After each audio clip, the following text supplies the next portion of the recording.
அந்த பெருமாள் எல்லோருக்கும் தானே சொந்தம்.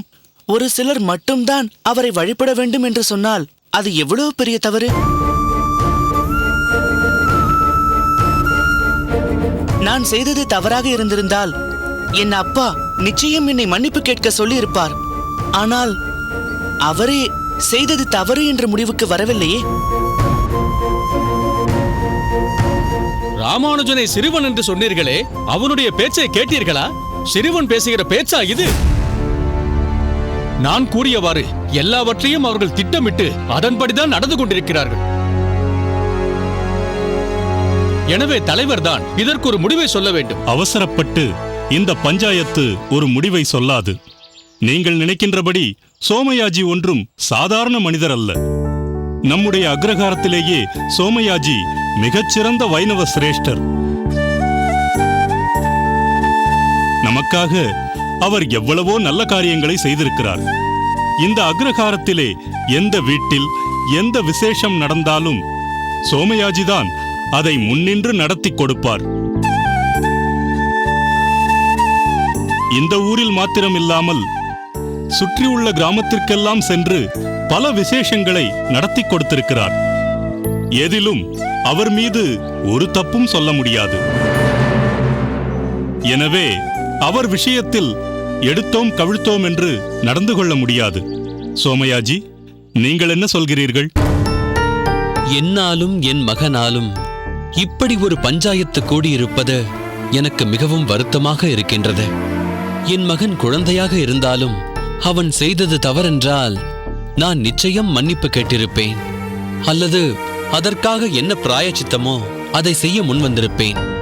கோவிலுக்குள் இருக்கும் ஆண்டவனை சேவித்தது ஒரு குற்றம் என்று எனக்கு தெரியவில்லை.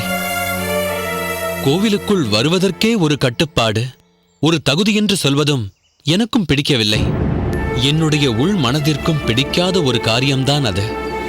வெளிப்படையாக நான் சொல்ல முடியாததை என் மகன் சொன்னதில் எனக்கு எந்த வருத்தமும் இல்லை. ஏன், இந்த பஞ்சாயத்தில் உள்ள பலரில் ஒரு சிலரை தவிர மற்றவர்களுக்கு இப்படியெல்லாம் கட்டுப்பாடு இருக்கக்கூடாது என்பதுதான் அவர்களின் எண்ணமாகவும் இருக்கலாம். என்னை பொறுத்தவரை மனிதர்கள் அனைவரும் கோவிலுக்குள் சென்று பெருமாளை சேவிக்க வேண்டும். ஒரு சிலர் உற்சவரை மட்டும்தான் சேவிக்க வேண்டுமென்றால் அவர்கள் செய்த பாவம் என்ன?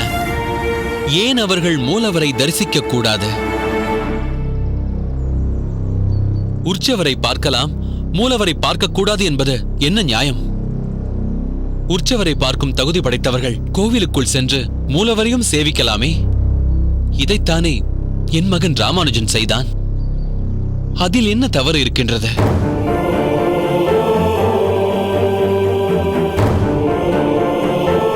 உங்களுக்காக நான் மன்னிப்பு கேட்டால் அல்லது ராமானுஜனை மன்னிப்பு கேட்க சொன்னால் அது அவன் மனதிலே ஆழமாக பதிந்துவிடும். செய்யாத ஒரு தவறுக்கு நாம் மன்னிப்பு கேட்டுவிட்டோமே என்று அவன் வருந்துவான். சோமயாஜி, உங்கள் மகன் செய்தது தவறில்லை, அவன் செய்தது சரிதான் என்று திரும்ப திரும்ப தாங்கள் கூறுவதால் அதற்கான தண்டனையை நீங்கள் தான் ஏற்றுக்கொள்ள வேண்டும்.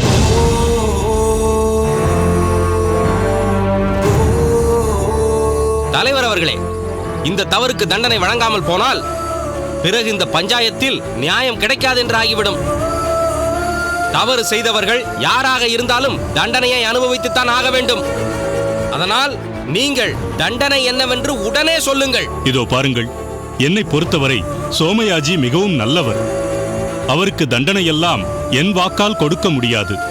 அவர் செய்தது தவறு என்று நீங்கள் நினைத்தால் என்ன தண்டனையோ அதை நீங்களே சொல்லிவிடுங்கள்.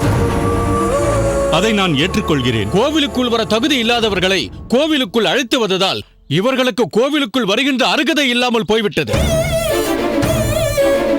எனவே இனிமேல் சோமயாஜியோ அவருடைய மகன் ராமானுஜனோ அவருடைய குடும்பத்தினரோ யாரும் கோவிலுக்குள் வரக்கூடாது.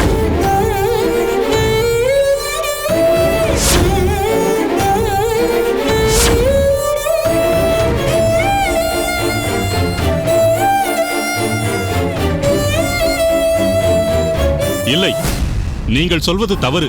சோமயாஜியை கோவிலுக்குள் வரக்கூடாது என்று சொல்வது மிகப்பெரிய தண்டனை. நம் ஊரில் ஏதாவது நல்ல காரியம் என்றால் சோமயாஜிதானே முன்னின்று செய்கிறார். அப்படியானால் அதிலிருந்தும் அவரை தள்ளி வைத்து விட முடியுமா? அதிலெல்லாம் நாங்கள் தலையிடவில்லை. அவர் எங்கு வேண்டுமானாலும் செல்லட்டும், எந்த யாகம் வேண்டுமானாலும் செய்து கொள்ளட்டும். ஆனால் இந்த கோவிலுக்குள் மட்டும் அவரோ அவர் குடும்பத்தினரோ யாரும் வரக்கூடாது.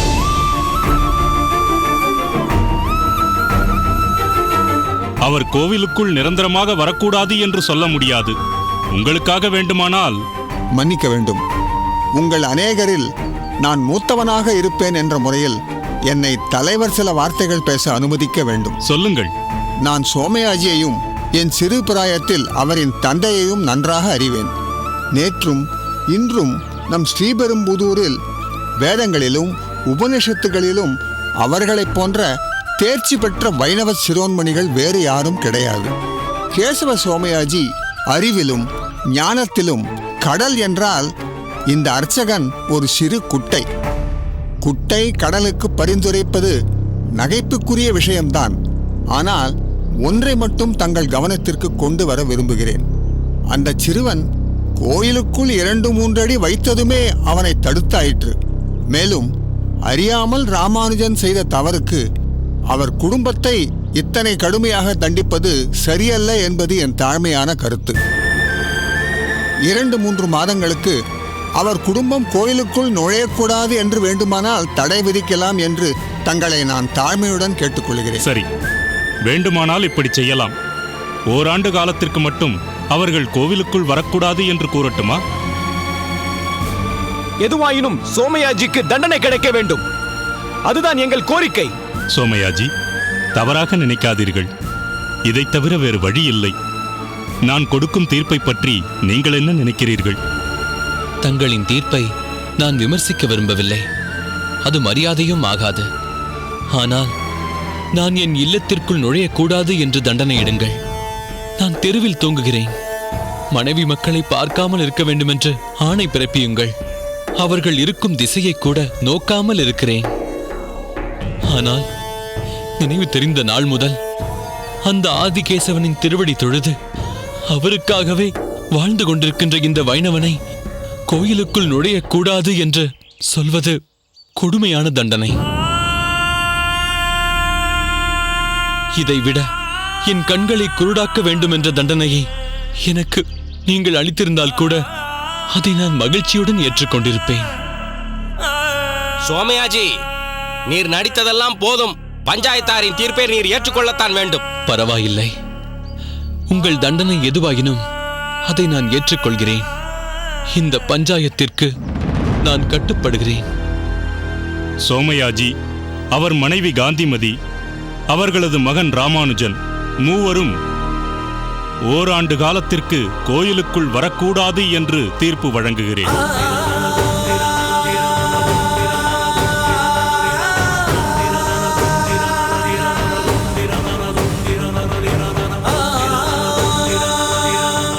இத்துடன் இந்த பஞ்சாயத்து முடிவடைகிறது.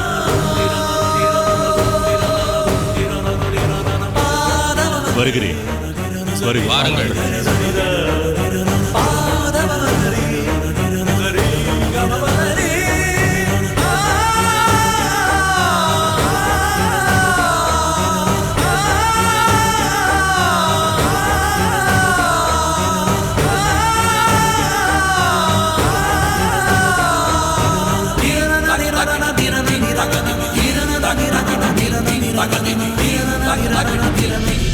முன்னீர் ஞானம் படைத்த வெம்முகில் வண்ணனே, அந்நாள் நீ தந்த ஆக்கையின் வழியுழல்வேன். வெண்ணால் நோய் வீய வினைகளை வேறறுப்பாய்ந்து, என்னால் யான் உன்னை இனி வந்து கூடுவனே.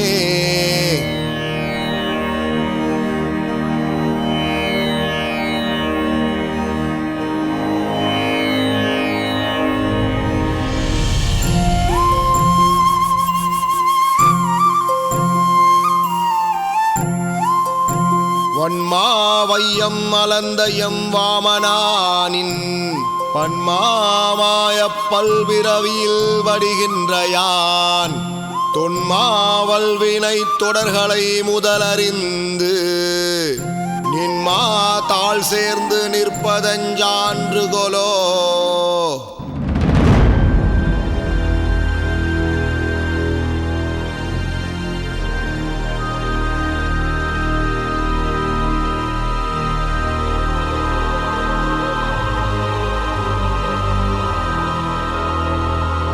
ஏனப்பா, என்ன காரியம் செய்கிறாய்?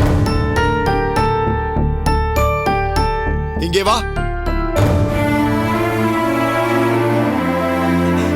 சாமி, ஏனப்பா, என் காலடி மண்ணை எடுத்து உன் உடலில் தடவிக்கொள்கிறாயே, இது பெரும் தவறல்லவா?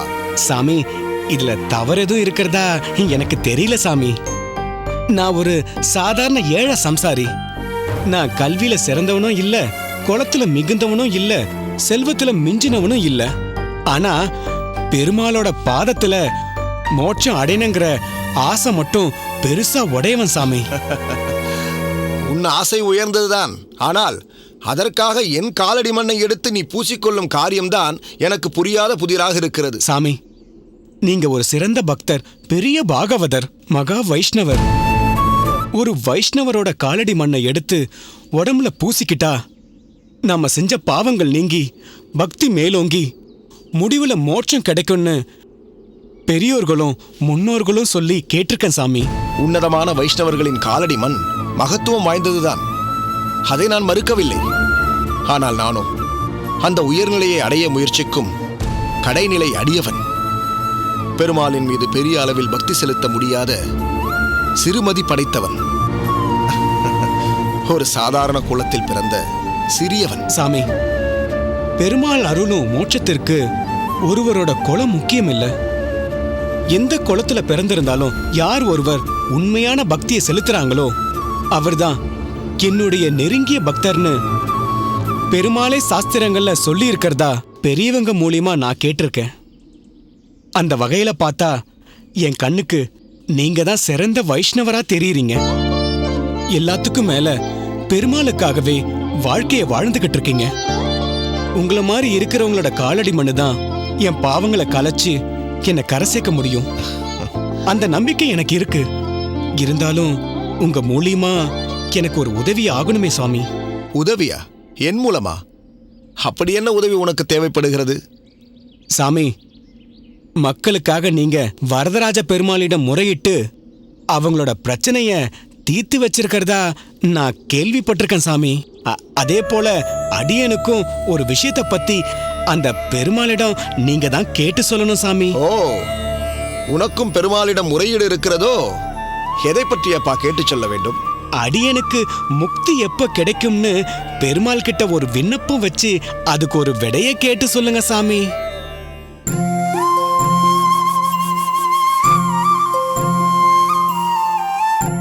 அதான் சாமி என்னோட விண்ணப்பம். அப்பா, உயர்வான விஷயத்தில் உனக்கு ஏற்பட்டுள்ள விருப்பம் மிகவும் ஆச்சரியமானதுதான். இருப்பினும் அந்த இலக்கை அடைய முடியாமல் நீ செய்த செயலால் தடை ஏற்படுத்தி கொண்டாயோ என்று எனக்கு தோன்றுகிறது. என்ன சொல்றீங்க சாமி? காரணம், இந்த அர்ப்பனின் காலடிப்பட்ட மண்ணை அல்லவா நீ எடுத்து உன் உடலில் பூசிக்கொண்டிருக்கிறாய். சாமி, உங்களுடைய அடக்கமான பேச்சே நீங்க ஒரு சிறந்த பக்தர்னு நிரூபிச்சிருக்கு. பணிவோட இறைப்பணி செய்பவனுக்கு பகவான் மிகவும் பிரியமானவன் என்பதை அடியேன் உணர்ந்திருக்கிறேன். அதனால என் விண்ணப்பத்தை பூர்த்தி செய்யுங்க சாமி. சரி, அதெல்லாம் இருக்கட்டும். உன் பெயர் என்ன? முதலில் அதை சொல். அடியேன் பெயர் சாரதி சாமி. சாரதி, பெருமாள் உனக்கு மோட்சம் அருளுவாரா என்பது பற்றி அடியேனுக்கு தெரியாது. ஆனால் உன் பக்தியால் வரதனும் மயங்குவான் என்பதை நிச்சயம் நான் அறிவேன். உன் பக்தி அடியேனை ஆச்சரியப்படுத்தி விட்டது. அடியேனுக்கு ஏதோ பக்தி இருக்குன்னா அதுக்கு காரணமும் உங்க காலடி மண்ணை பூசினதுதான் சாமி. போதும் அப்பா, போதும். உன் விருப்பத்தை, முக்தி பற்றிய உன் கோரிக்கையை நிச்சயம் நான் வரதனிடம் வைக்கிறேன். அவன் அளிக்கும் பதிலுரையை உன்னிடம் தெரிவிக்கிறேன். நன்றி சாமி. நான் வருகிறேன்.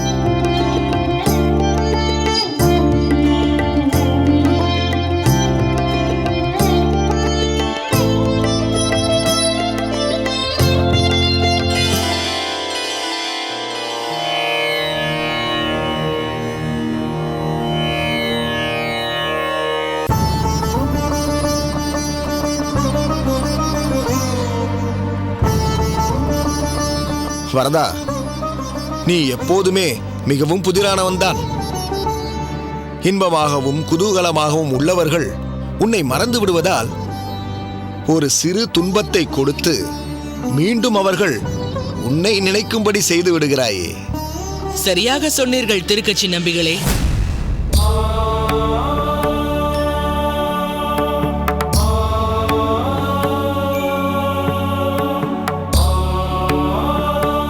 வந்து விட்டாயா? நான் என் குரலை எவ்வளவுதான் குறைத்து பேசினாலும் உனக்கு கேட்டு விடுகிறது போலும். அதெல்லாம் இருக்கட்டும். என்ன அங்கலாய்ப்பு வரதனிடம்? ஒன்றுமில்லை வரதா, நான் வரதனிடம். பரவாயில்லையே, என் பெயரை மறக்காமல் இருக்கிறாயே. உன்னையும் உன் பெயரையும் மறக்க முடியுமா என்ன?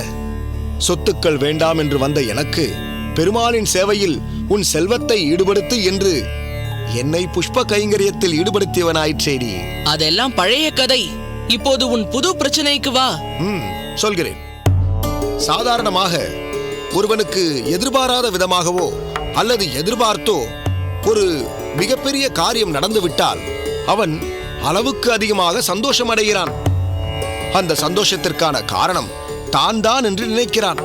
ஆனால் எதிர்பாராமல் ஓர் கஷ்டம், அது சிறியதாகவோ அல்லது பெரியதாகவோ எப்படி வந்தாலும் அனைத்திற்கும் காரணம் இதோ இந்த வரதன் என்று வரதனை வெறும் வாயில் மறுத்து விடுகிறான்.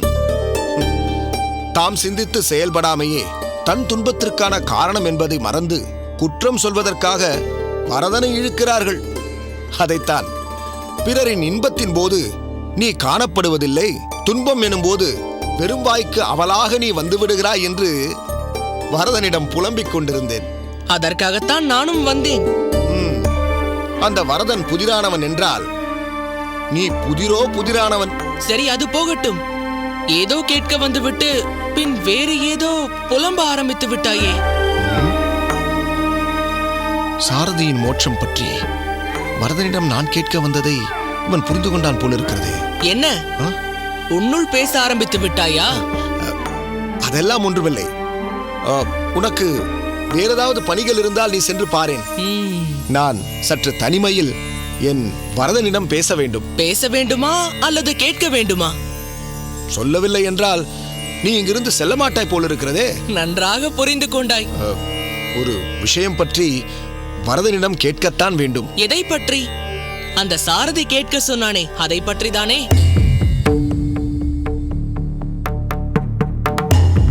கேட்பதால் தவறு இல்லை, கேள். நீ அங்கும் வந்து ஒட்டு கேட்டு விட்டாயா? ஏதேது உன் செவிக்கு எட்டாமல் ஒரு விஷயமும் யாரும் பேசிவிட முடியாது போல இருக்கிறதே. சரி சரி, கோபித்துக் கொள்ளாதீர். யார் எங்கு பேசினாலும் எனக்கு கேட்டுவிடும்படி இருக்கிறது என் செவி அமைப்பு. சரி சரி, சாரதிக்கு மோட்சம் உண்டா என்று தெரிய வேண்டும், அப்படிதானே? அதிர்ச்சியிலிருந்து வெளியே வாரும் நம்பிகளே. சாரதியிடம் போய் சொல்லுங்கள், நிச்சயம் வீடு பேறு உண்டு என்று. நீ சொல்வதால் நான் அப்படியே சென்று அவனிடம் சொல்லிவிட முடியுமா? அவன் கேள்விக்கு விடை கிடைத்ததாக ஆகிவிட முடியுமா? அவன் மனோரதம் பூர்த்தியாகிவிடுமா? ஏன், உன் மனோரதம் பூர்த்தியாகவில்லையா? சற்று முன் நீதானே சொன்னாய். அதற்குள் மறந்து விட்டாயா? ஓர் இக்கட்டான நிலையில் என்ன செய்வது என்று தெரியாமல் தானே இங்கு வந்து புலம்பினீர். நான் உமக்கு சொன்ன அறிவுரைப்படிதானே நீரும் நடந்து கொண்டீர். தீர்வும் கிடைத்ததல்லவா? இந்த வரதனுக்கு உமது விருப்பப்படி புஷ்ப கைங்கரியமும் ஆலவட்டம் சுழற்றும் கைங்கரியமும் செவ்வனே நடைபெற்றுதானே வருகிறது. அதுபோல இதுவும் நடக்கும். உன் பேச்சை உதாசீனப்படுத்த வேண்டும் என்று எனக்கு தோன்றவில்லை. ஆனால் அந்த சாரதி உமது காலடி மண்ணை எடுத்து பூசிக்கொண்டான்.